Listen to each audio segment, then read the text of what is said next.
Well, Governor Hobbs, thank you so much for visiting Cochise County. Obviously, rural Arizona always appreciates it when we get attention from, the big city. What are your thoughts?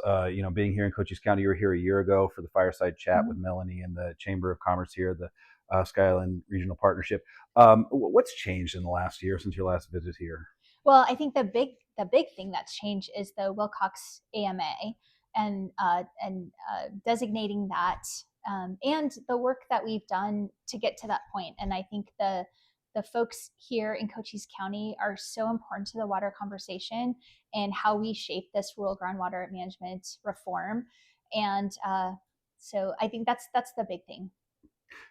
As far as the AMA, can you kind of explain? You made a distinction on the stage because Mhm. people hear the AMA and I think a lot of people, especially in these parts, where I think, well, the state government is going to take it over. What is the nuance people need to understand about what's going on with the Wilcox AMA situation? So the AMA is a tool that was created in the 1980 Groundwater Management Act. So it hasn't been updated. It's kind of antiquated and it's kind of rigid. And what we're looking to do is propose this new option, this third option, because the other thing is an INA, which really doesn't go far enough. And so the RGMA would give rural counties or rural areas especially just more flexibility and more say in the water management over and above what they get in an AMA. It addresses some of the areas where an AMA is just kind of rigid and doesn't necessarily work as the best option. I guess with the groundwater issues, especially in a place like Wilcox, it does have some growing, agricultural Mm-hmm. opportunities. How do you handle that balance between water preservation of water Mm-hmm. and business interest and keeping population coming in? Yeah, I think that there's, for me, a distinction between the family farmers who have been there for generations versus these corporate interests that are coming in and just really intend to suck all the groundwater they can without regard of the consequences and who it hurts. And I think that's really what we've seen. And we want to make sure that families who have a home and they want to have a home that has value to pass on to their kids, and that's in question right now. That we're taking care of those folks. Yeah, of course. Now, 500 troops were set to be sent to the southern border, and they're going to be staying specifically in Fort Huachuca. Do you have a reaction to this and what their role might be? So I've been asking for more resources at the border since I took office. So I welcome the additional folks here. Um, I will say the frustration I have comes from being a border state governor who's been working on this issue and just the lack of communication. So we don't know what their mission is or what they're going to be doing, and we're continuing to reach out to try to get more information.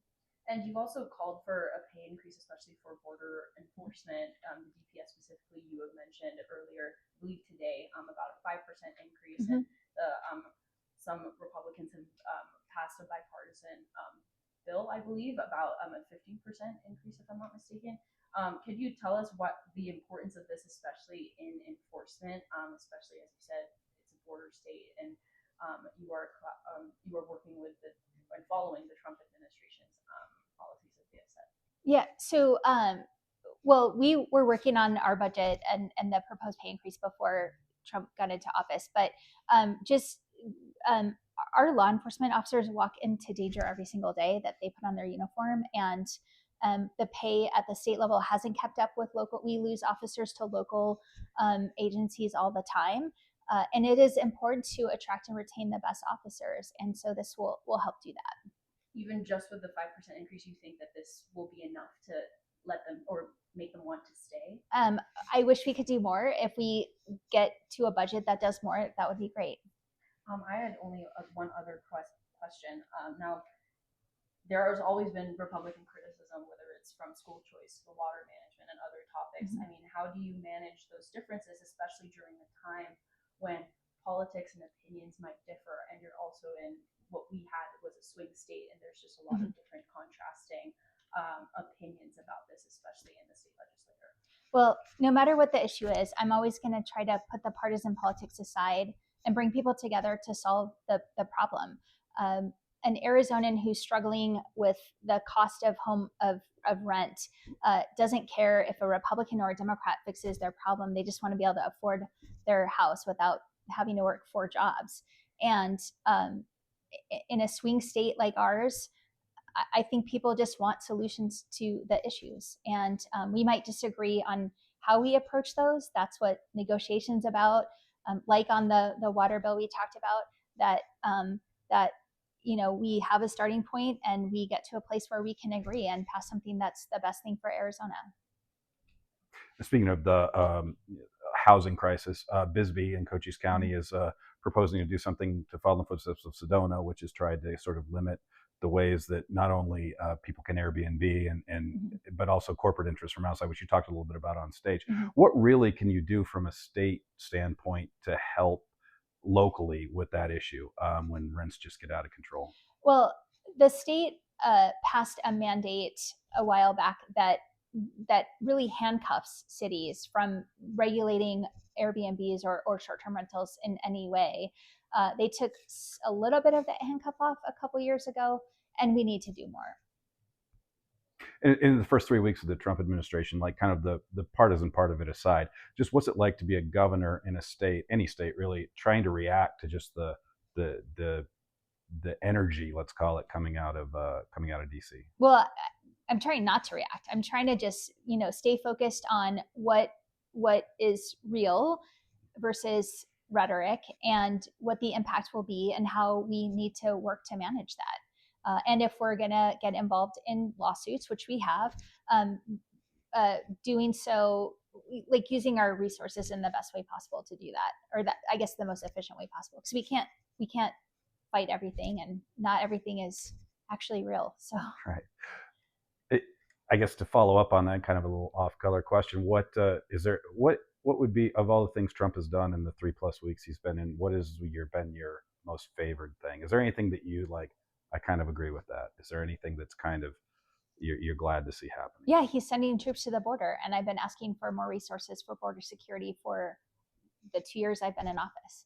It's great. And I know that you had mentioned that you don't know what's going on with those. You don't have that information. How do you feel about not getting that information, especially as the governor who should be informed about what is going on with those troops? Yeah, it's frustrating, but I will say that my team has had conversations with Homeland Security, with Department of Defense, and prior to the Trump administration, we had established really good lines of communication and collaboration with the federal agents at the border. I expect that will continue when things kind of settle down, and I'm optimistic, and I've said from day one I'll work with anyone to address border security, and that doesn't change with the new administration. I only had one other question. Congressman Melany had introduced a bill that would impose penalties on border chases, and a lot of Cochise County officials would support this. And it is expected to pass. Do you have any reaction with this particular bill? I like making it a federal crime, or yeah. I mean, I know that especially here in Cochise County, it's one of the biggest issues that the sheriff's office faces is these high-speed chases. And so, yeah, giving them more tools to be able to address that is really important.